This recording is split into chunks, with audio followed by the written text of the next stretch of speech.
Passion to Profit started an amazing 5 years ago. Known to us as P2P, it has two core components. One, the marketing of our venison, and there's a collaborative initiative, 5 of the companies marketing venison, and my colleague Nick Taylor looks after that part of the program, and he'll talk more to you next week when he talks about the marketing venison. My part is the market-led part of the P2P, the other half of the program, which is all the farmer-facing projects. And that's what I want to talk to you about today. Before I start onto that, I do want to acknowledge, as others have, the stress that the drought has caused this year. It's epicentre in Hawke's Bay, but it's pinched us hard through over 2/3 of the country. And I really feel for you guys. And I'm hoping that the networks of mates that we've been able to create through P2P has helped some of you with that, and will help you as you get through the winter as well. So don't be afraid to call out for any help. P2P is a joint investment with the dairy industry, Dairy Farmers Association, and the government through the Ministry of Primary Industries. And we've developed a great collaborative relationship, and we've been able to build some great programs together.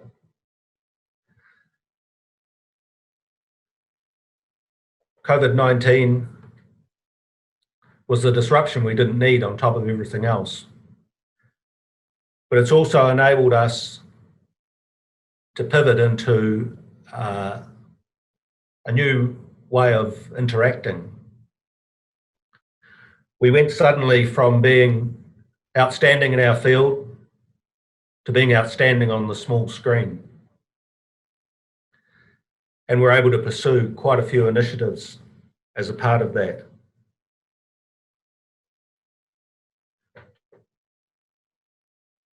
I'm hoping as we move back into face-to-face interactions that we continue some of that online interaction.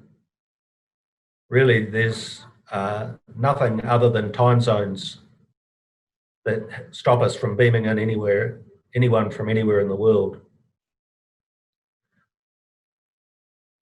During the COVID-19 period, we've been having an ongoing dialogue with MPI. They've been very supportive through the program, and particularly in the COVID-19 period. And after discussions, we've got approval to extend the P2P program for a further 12 months so that we can finish the program in style. So that will take us through to 30 June 2023. And between Nick and I and all of you involved in the programs, we'll be working out how we phase those so that we complete the program as we promised.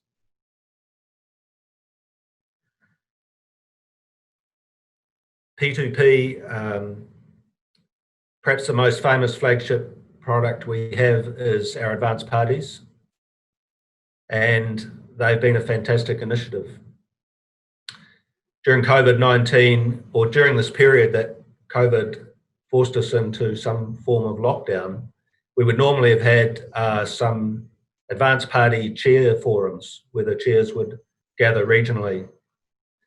And Pānia pivoted this year to a series of 5 online development forums, AP development forums. And we opened it up to facilitators and anyone in the advanced parties. And everyone was able to participate, and lots of people did join in. It seemed a bit awkward at first, but once we got rolling, there was some great conversations happening. And one of the participants commented, because we were able to make them nationwide, that it seems like we've got one nationwide team of advanced parties. It isn't just our little AP. So I thought that was great, and another one of those things that I'd like to see us continue with. As important as advanced parties are, they're not the only initiative that P2P has going. And today I want to talk about some of the other initiatives that we have going as well. In fact, I'm going to go one better, much better, in fact, and get the participants themselves to talk about some of the groups they're in. And we'll hear from them in a moment, this week and next week, when we talk about environment groups as well, which is another P2P program. And I'm going to be around for the Q&A session at the end of those presentations as well. But in case I don't get a chance, I did just want to encourage you to make use of the P2P program, whether it's developing a network of other like-minded farmers, tapping into their expertise, find out what worked, maybe more importantly, find out what didn't work, so you don't repeat it. Use the opportunities to get support to help you really grow your business even further.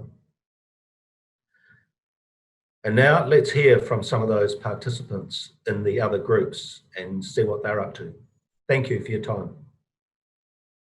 Of course, we are going to close out, as I said, taking some live questions from Phil McKenzie, who joins us now. Good afternoon, sir.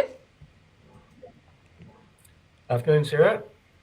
Thank you so much for your very insightful presentation around the action that's happening with the P2P. Now, you have only been part of the P2P for a short period of time, of its 5 years. What has been some of the standouts for you?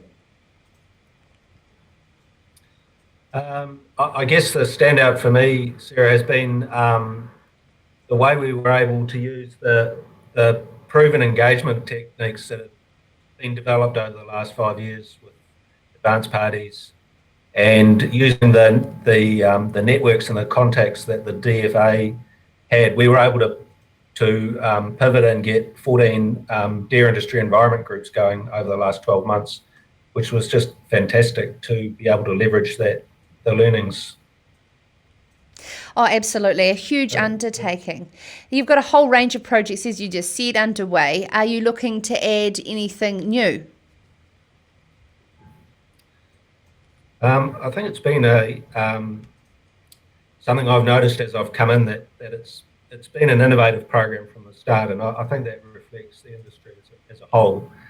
And the way it's developed, and yeah, we're always open to anything new. It's we'll have a go at anything.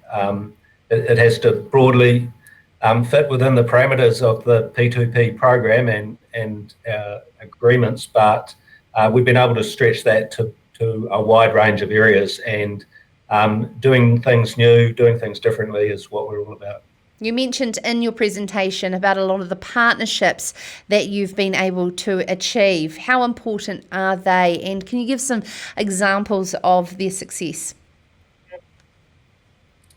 Yeah, look, I think they're critical from the farmers involved, the rural professionals, the project managers looking after all the range of P2P projects, the partnerships we have with DFA and of course the main one we have with MPI. They've all been critical to getting things done, and of course it takes people to make all of those things work. And just the examples have been, I guess, the way we've been able to integrate some of the projects. You know, we set out initially to learn and help as much as we could with feeding, with animal health, with more latterly environment, advanced parties, and now we've been able to integrate some of those projects together. So you can't do that without strong partnerships there to help make that work. Now, just anyone else that is watching that may have some questions for Phil, feel free to send them through. One last question from me, Phil, is we had there, of course, Sarah Howe and Millie Howe. How important is sort of that extension of the work that you do within P2P beyond the farm gate to our consumer? Yeah, look, it's critical, and you've heard Reece and Innes talk a little bit about that already, and I'm sure you'll hear some from Nick next week. And it's vital that we connect with our consumers at the end of the day. Someone consumes our wonderful products, so it's critical. And I think it's also great to see that new thinking coming in. No one of us has the mortgage on the best ideas, and to get new thinking, such as from that innovation group and others that we've showcased today, is just fantastic for the whole future of the industry, I think. Thank you so much for taking the time to join us. As Phil McKenzie there. A great way to close out the second of a 3-part series in the 2020 Deer Industry Conference, where the focus this year is all about you.